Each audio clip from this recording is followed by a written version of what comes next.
Are you somebody who struggles with making the exact strategy for different subjects and does not know कब पढ़ना है, कैसे पढ़ना है? Then this series is for you. In this series, we'll be talking about each and every subject, कब पढ़ना है, कैसे पढ़ना है, what are the free resources, how to study. So let's get into it. Today's subject is English. देखो English ना इतना underrated subject और इतना scoring subject है कि तुमने अगर उसको ढंग से पढ़ा तो 100 on 100 तुमसे कोई नहीं छीन सकता.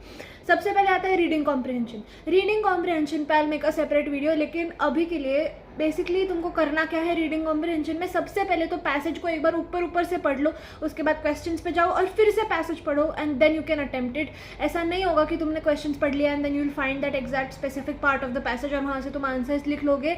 वो बस छोटी क्लासेस में होता था, अब ऐसा नहीं चलेगा. So that is the perfect strategy for reading comprehension. Moving on to grammar.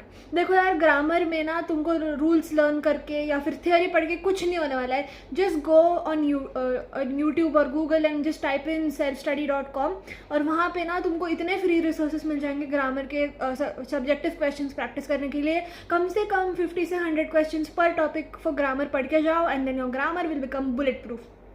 Moving on to literature. Literature की अगर हम बात करें तो उसके लिए एनसीईआरटी टेक्स्ट बुक पढ़ना बहुत ज़्यादा ज़रूरी है.